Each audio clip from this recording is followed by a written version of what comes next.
The home fitness market in 2020 has really been thriving as quite a few of us seek convenient cardio solutions that we love that also don't break the bank. I know on my channel I have been predominantly talking about indoor cycling bikes as their footprint tends to be quite small, on average of 4 feet by 2 feet, and they can be purchased for as little as $150 on Amazon. But we mustn't forget the most original form of cardio, which includes walking / jogging / running. In the past, most treadmills tended to be quite pricey, bulky, loud, and obtrusive if you don't have the luxury of a separate workout room, which, let's be honest, how many of us have a separate workout room? So if you're looking for an affordable, compact, relatively lightweight treadmill that can be stored underneath a bed or a couch when not in use, please keep watching. Today's video will be broken down into the following topic areas.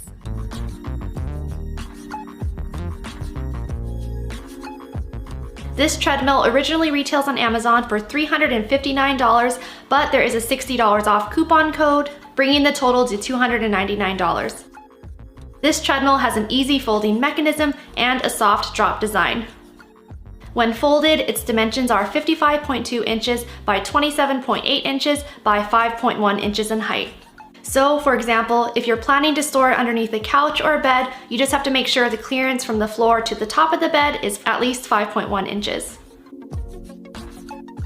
This treadmill weighs 75 pounds. It has a 2.5 peak horsepower motor, providing speeds from 1 to 12 kilometers per hour. It also supports weight up to 260 pounds. It has a 16.5 inch wide anti-slip belt, and it also has 12 preset training programs. The LCD screen displays time, distance, speed, and calories burned.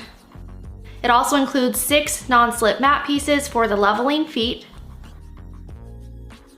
This treadmill was first available on Amazon on September 7th, 2020, and is currently ranked as number 26 in treadmills.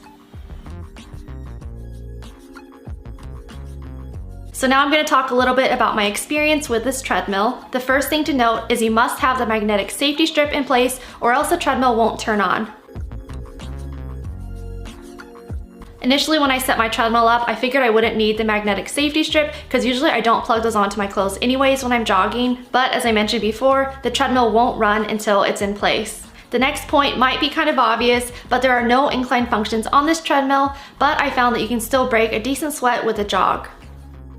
The platform tray isn't the most sturdy. In other words, I won't be putting my laptop on it anytime soon. But it does have an included phone holder function, which is great for streaming workouts on your phone.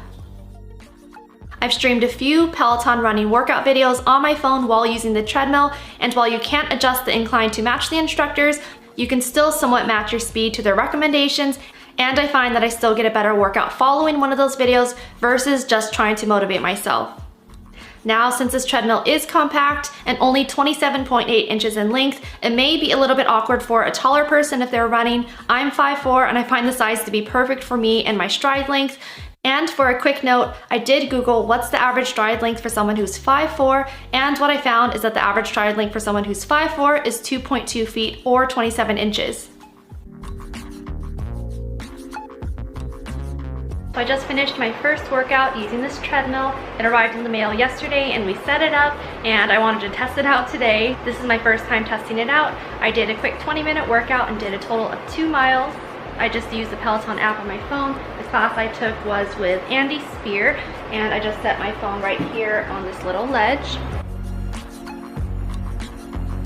At first I was a bit skeptical on how it would hold up when running on it, and luckily it was fine. Of course it doesn't have any sort of incline, but it's fine if you want just like a flat, easy road.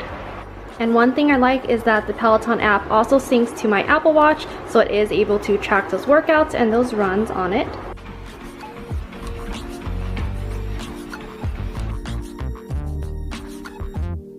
Now I'm going to go over a few pros and cons on this treadmill. The first pro I have is that the price seems quite affordable for a cardio machine that suits a variety of fitness levels. For example, for those new to starting a fitness routine, you can easily start with walking and build up to light jogs.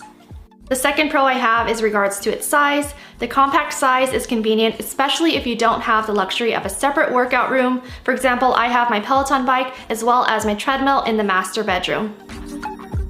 The next pro I have is that this treadmill is relatively quiet. It's not as silent as a Peloton, for example, but it's not as loud as, say, a rowing machine. Another pro I have is that this treadmill can be tucked away when not in use, or if you kind of fall off the bandwagon of your workout routine, which, let's be real, and based on my personal experience, some of us are not as consistent on our workout routines as we intend to be. So one pro to that is that you can just tuck it away and it won't sit out and guilt trip you every time you walk by it or become an infamous clothes hanger. The last pro I have is that this treadmill is light enough for 2 people to move it together. There are 2 wheels on the front end, so say if you're just moving it from one room to the next, you can easily just tilt it over and maneuver it. Also, since my treadmill is on the 2nd story of my home, it wasn't too much of a hassle to bring it up the stairs with 2 people carrying either end.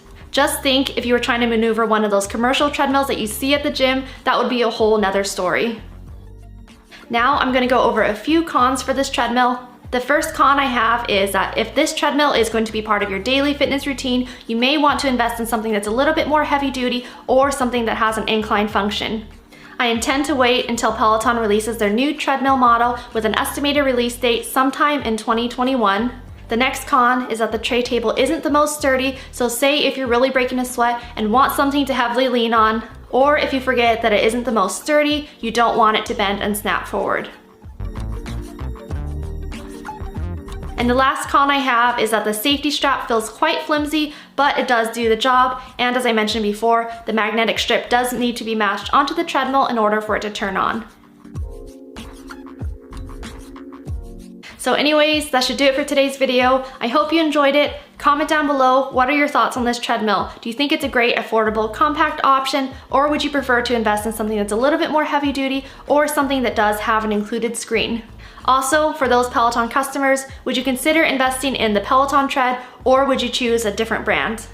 But anyways, I hope you enjoyed it, and I'll see you in my next video. Thanks for watching.